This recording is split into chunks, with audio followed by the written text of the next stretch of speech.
तूफान समुंदर से आए तो जीवन खत्म हो जाता है। तूफान अंदर से आए तो बंदा समुंदर पे तर जाता है। आओ दोस्तों, मिलकर हम यूपीएससी के समुंदर को पार करें। जय हिंद दोस्तों। एथिकल बंदा में आपका स्वागत है। इस सीरीज में हम करने क्या वाले हैं, इसमें हम एथिक्स का पूरा सिलेबस एक बिल्कुल ही यूनिक वे में कवर करने वाले हैं। ये क्या वे है, मैं आपको आगे एग्जांपल्स के साथ बताऊंगा। इस सीरीज़ के एंड होने के बाद मैं दावे के साथ कह सकता हूँ कि आपका एक एथिकल और एनालिटिकल माइंडसेट डेवलप होगा, जिससे आप एक अच्छा सा एथिकल आंसर लिख पाओगे। अगली चीज़, इसमें हम पूरे के पूरे PYQs सॉल्व करने वाले हैं और इन PYQs की मदद से ही हम सिलेबस कवर करने वाले हैं। अगली चीज़, इसमें आपको मेरे ओरिजिनल कोड्स मिलेंगे। Basically I am a writer, so मैं ठीक ठाक लिख लेता हूँ कोड्स वगैरह। तो इन कोड्स को आप आपके एथिक्स के आंसर्स में या फिर एसे में या फिर और भी किसी जीएस के पेपर में आप एज इट इज़ उठा सकते हो, एज इट इज़ आप लिख सकते हो। एथिक्स में एक अच्छा आंसर क्या होना चाहिए, इसके क्या क्या डायमेंशंस होने चाहिए, आइए समझते हैं। सबसे पहली चीज़, आपको क्वेश्चन को सब पार्ट्स में तोड़ लेना चाहिए। यूपीएससी की इस जर्नी में एक थंब रूल आप याद रख लेना कि यूपीएससी कोई भी वर्ड एवं ही नहीं देता है। अगर उसने कुछ मेंशन किया हुआ है तो उसकी कुछ ना कुछ इम्पोर्टेंस होगी। तो अगर आप क्वेश्चन को सब पार्ट्स में तोड़ लोगे तो आप ये इंश्योर करोगे कि आप हर एक चीज़ को एड्रेस कर पा रहे हो। इससे एक कंप्लीट आंसर आप लिख पाओगे, जिस वजह से आपको 1 या 2 मार्क्स भी एक्स्ट्रा मिल सकते हैं। अगली चीज़, इंट्रोडक्शन में आप जो क्वेश्चन में दिया गया कीवर्ड है बस उसी को डिफाइन कर दोगे, दैट विल बी सफिशेंट। इसमें आपको बहुत ज़्यादा फैंसी या टेक्निकल होने की ज़रूरत नहीं है। बस एक बेसिक सा डेफिनेशन या फिर एक एथिक्स के पॉइंट ऑफ व्यू या किसी थियरी में हमने पढ़ा होगा वो डेफिनेशन बस आप लिख दोगे तो इतना ही काफ़ी हो जाएगा। अगली चीज़, अगेन बहुत एक इम्पॉर्टेंट चीज़, आपको एथिक्स को बाकी के सिलेबस से कनेक्ट करना ही होगा। यहाँ पे एटलीस्ट एक पॉइंट आपको यहाँ पे लिखना होगा, इंटर सिलेबस कनेक्शन का। ये सारी चीज़ें मैं आपको एग्जाम्पल के साथ बताऊँगा एक आंसर सॉल्व करके इसी लेक्चर में। तो अगर ये आप चीज़ करते हो तो इससे आपके आंसर में एक यूनिकनेस भी आती है और एक ब्रॉड डायमेंशन भी आता है। तो इससे भी आपको बहुत हद तक चांसेस है कि आधा मार्क एक्स्ट्रा मिल जाए। अगली चीज़, अगेन बहुत इंपॉर्टेंट चीज़ है, कीवर्ड्स। पेपर स्पेसिफिक कीवर्ड्स लिखना बहुत ज़्यादा ज़रूरी है। तो एथिक्स के क्या कीवर्ड्स हो सकते हैं? एथिकल वैल्यूज़, टॉलरेंस, कंपैशन, उसके बाद एम्पैथी, ये सारी चीज़ें, या फिर कोई बड़े लीडर्स के नाम। तो ये सारे हो गए एथिक्स के कीवर्ड। तो यहाँ पे आपको इतना इंश्योर करना होगा कि एटलीस्ट 2 कीवर्ड्स आपको हर एक आंसर में लिखने ही हैं, लिखने हैं। और उससे ज़्यादा लिखते हो आप, अगर 4 या 5 कीवर्ड्स लिख लेते हो तो बहुत ही अच्छी चीज़ है। इस वजह से भी आपको आधा या 1 मार्क भी एक्स्ट्रा मिल सकता है। तो आप समझ लो, आधा एक मार्क करके आप अगर ऐड ऑन करते जा रहे हो तो आप कंपटीशन से कितना ज़्यादा एज ले रहे हो, सिर्फ ये 2-3 चीज़ें एक्स्ट्रा करके। अगली चीज़ बहुत ज़्यादा इंपॉर्टेंट है, example. As far as ethics is concern, आपका कोई भी आंसर बिना एग्जाम्पल का नहीं होगा। अगर क्वेश्चन में उन्होंने मेंशन किया है कि एक्सप्लेन विद सुटेबल एग्जाम्पल्स, तो आपको 2 या 3 एग्जाम्पल्स लिखने बहुत ज़्यादा नेसेसरी हैं। और अगर उन्होंने मेंशन नहीं किया है तो आपको एक एग्जाम्पल तो लिखना बहुत ज़्यादा ज़रूरी है।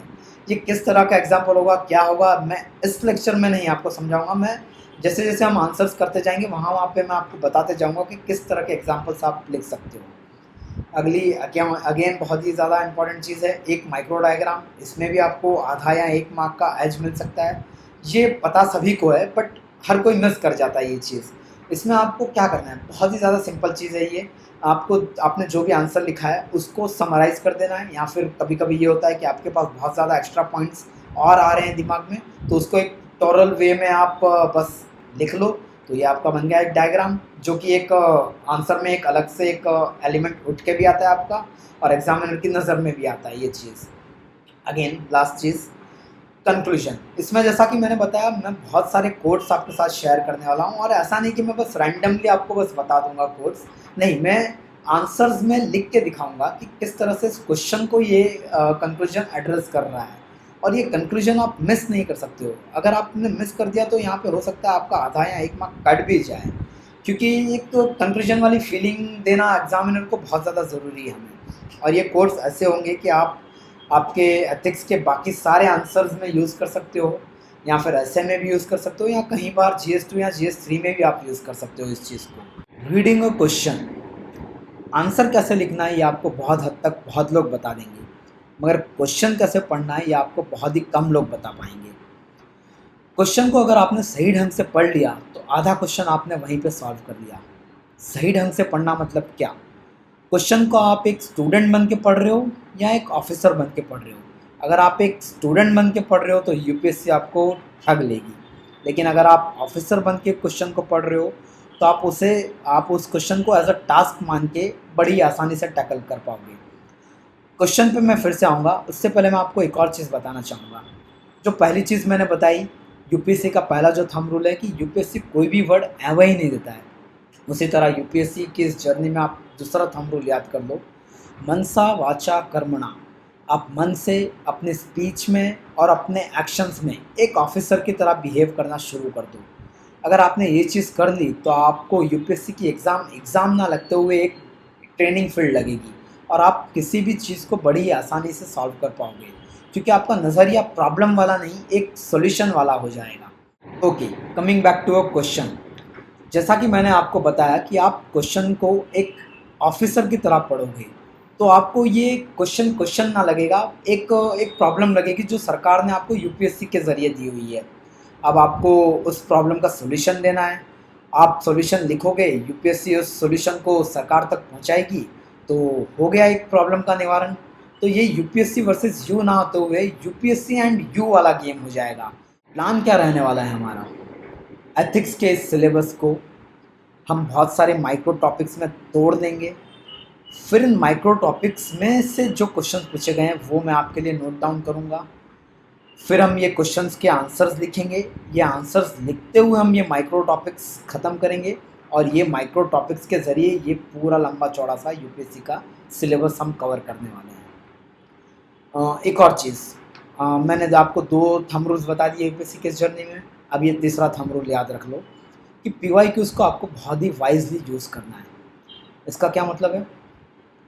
जैसे कि आप ये कोट देख रहे हो, ethics is knowing the difference between what you have the right to do and what is right to do. क्या ये एज इट इज़ ऐसे में आप यूज़ नहीं कर सकते हो? क्या ये एज इट इज़ आप एथिक्स के किसी और आंसर में यूज़ नहीं कर सकते हो, किसी केस स्टडी में यूज़ नहीं कर सकते हो? बिल्कुल कर सकते हो।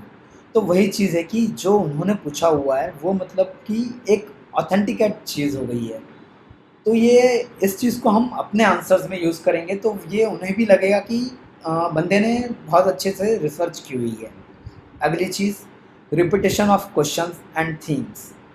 अब जैसे कि आप ये देख रहे हो, ऑनलाइन मेथोडोलॉजी का इम्पैक्ट वल्नरेबल सेक्शन पे क्या है, ये उन्होंने पूछा है 2022 में, और 2021 में उन्होंने पूछा था डिजिटल टेक्नोलॉजी का इम्पैक्ट रैशनल डिसीजन मेकिंग पे क्या होता है।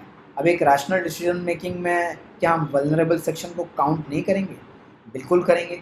तो अगर 2021 का ये क्वेश्चन अच्छे से सॉल्व किया होता तो 2022 के इस लंबे चौड़े क्वेश्चन को आप बड़ी आसानी से टैकल कर सकते थे। आपके पास बहुत सारे पॉइंट्स रेडीमेड होते जिससे आपको ये बड़ा सा क्वेश्चन बहुत ही आसान लगता।